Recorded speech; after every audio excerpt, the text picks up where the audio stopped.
Et c'est ça ne nous étonne pas. Quand les puissances occidentales créent des guerres ici chez nous en Afrique, vous savez comment elles font? Hein? Quand les Occidentaux créent des guerres ici chez nous, parce que c'est ce qu'ils font, hein?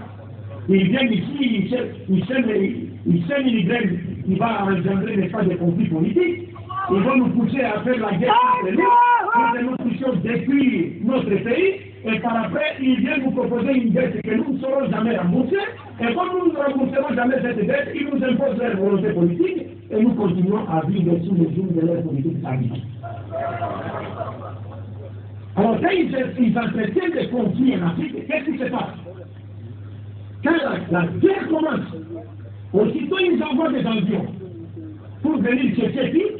Leurs compatriotes. Wallahi billah, même si vous pleurez du sang, ils ne vont jamais vous prendre. Parce que c'est une mission de venir récupérer les Français ou les Américains, ou les Allemands, et les Blancs seulement.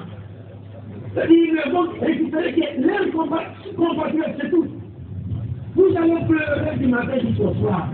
Vous, c'est pas notre problème. Madame, nous sommes venus seulement pour récupérer nos compatriotes. Attendez, on va vous envoyer l'ONU. Et si l'ONU arrive sur le terrain, on lui demande pourquoi il n'intervient pas. C'est comme si nous on était. Oh non, moi je suis là en tant qu'observateur. Les gens s'entretuent de façon indiquée observateur.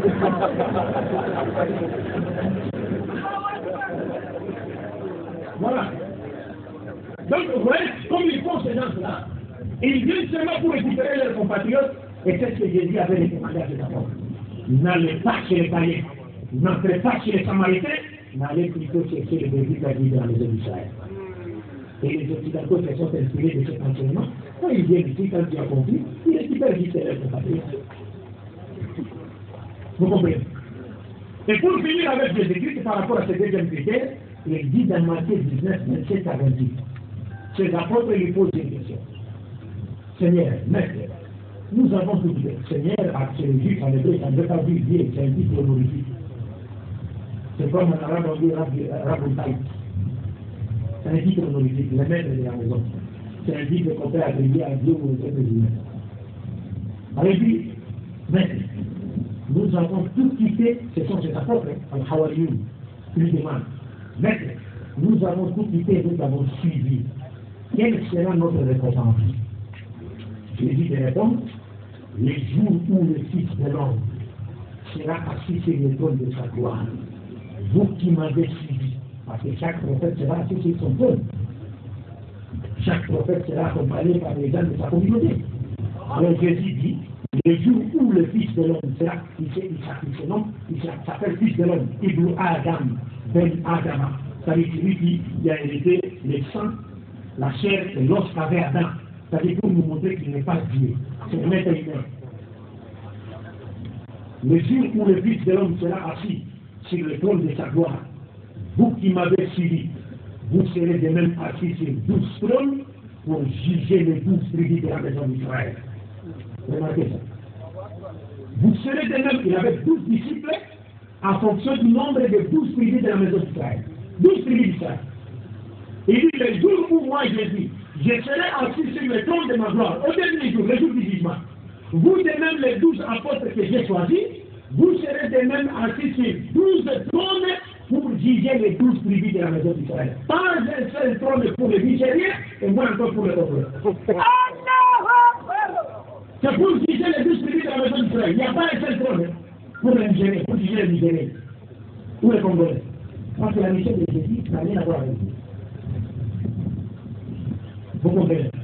Alors, maintenant, lorsqu'on passe du côté de Mohammed, la paix de Dieu soit sur lui, qu'est-ce qu'il dit?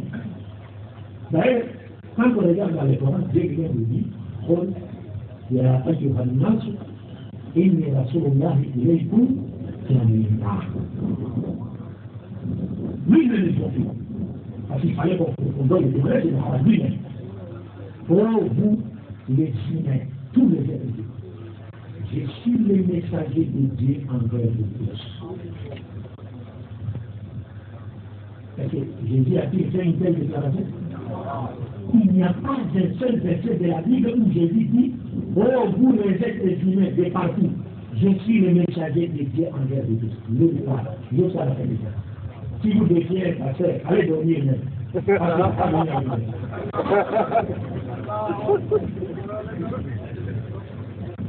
Et ailleurs, le prophète Mohammed lui-même, il dit بعثت إلى الناس كافة الأحمر والأسود.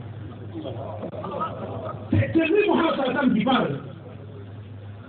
Et dans une autre riwaya, بعثت إلى الناس كافة الأبيض والأسود. J'ai été envoyé à la totalité des êtres humains, au blanc comme au noir, toutes les races. Il dit dans un autre avis, tout prophète envoyé avant moi n'a été envoyé qu'à son peuple. Par contre, moi, j'ai été envoyé à la totalité des êtres humains et j'ai clos la prophétie. Après moi, il n'y a pas de problème.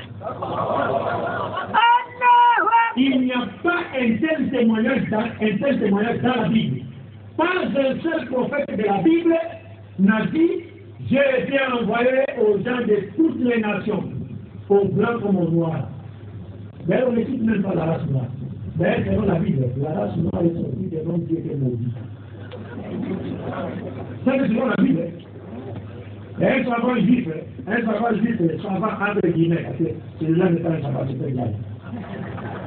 Il a dit, les noirs n'iront ni au paradis, ni en enfer, ils seront bénis.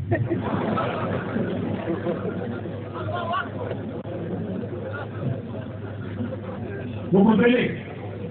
Alors que chez nous en islam, le prophète Mohammed sallallahu alayhi wa sallam nous montre clairement que nous tous, nous provenons des filles d'Adam. Et Adam a été créé à partir d'Agir. Tous, nous sommes au même pied d'égalité. De sorte qu'un jour, vous savez, je pense que le Sahaba Abu Bakr, qui avait dit à Bilal, qui a appelé Bilal nègre, Aswad, n'est-ce pas? Abu Bakr, je pense. Abu Bakr, radiallahu anhu. Et quand il a dit ça, le prophète a appris cela. Et le prophète a dit, Abu Bakr, ce que tu as dit, ça montre que tu as encore quelques poussières de Jahiliya dans votre cœur. Abu Bakr a souhaité que la terre s'ouvre pour qu'il soit enterré. Et pour remédier à cette erreur, Abu Bakr a demandé à Bilal de piétiner son visage, de poser son pied sur son visage.